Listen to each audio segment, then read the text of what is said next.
Il-Ministru għat-Trasport Chris Bonnet u d-deputat mexxejja l-affarijiet tal-Partit Laburista Alex Saliba għamlu żjara lill-entità governattiva Malta Air Traffic Services il-mezz li hija responsabbli għat-traffiku tal-ajru kollu f'pajjiżna.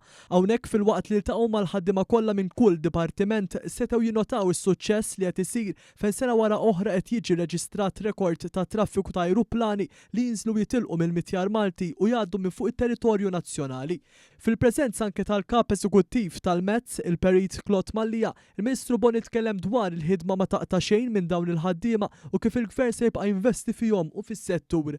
Xi ħaġa illi ħankomplu naħdmu fuqha, ovvjament biex tkompli għaddej f'dan il-perkors trid tibqa' attrajenti bħala pajjiż u rrid insellem il-ħaddiema kollha illi m'għandhomx xogħol faċli huwa xogħol li ma jidhirx huwa xogħol importantissimu għal dan il-pajjiż.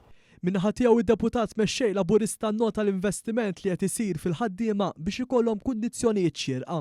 Kienet opportunità llum sabiex nifhmu aħjar ix-xogħol li qed isir imma wkoll l-investiment li sar u l-investiment li ser ikompli jsir kemm fit-taħriġ tal-ħaddiema, kemm fil-kundizzjonijiet tal-ħaddiema, imma wkoll fl-equipment illi jintuża mhux biss radars imma l-equipment li huwa tant u tant importanti sabiex naraw illi t-territorju tal-ajru tagħna, l-ajruporti tagħna u l-infrastruttura tagħna tkun waħda sigura.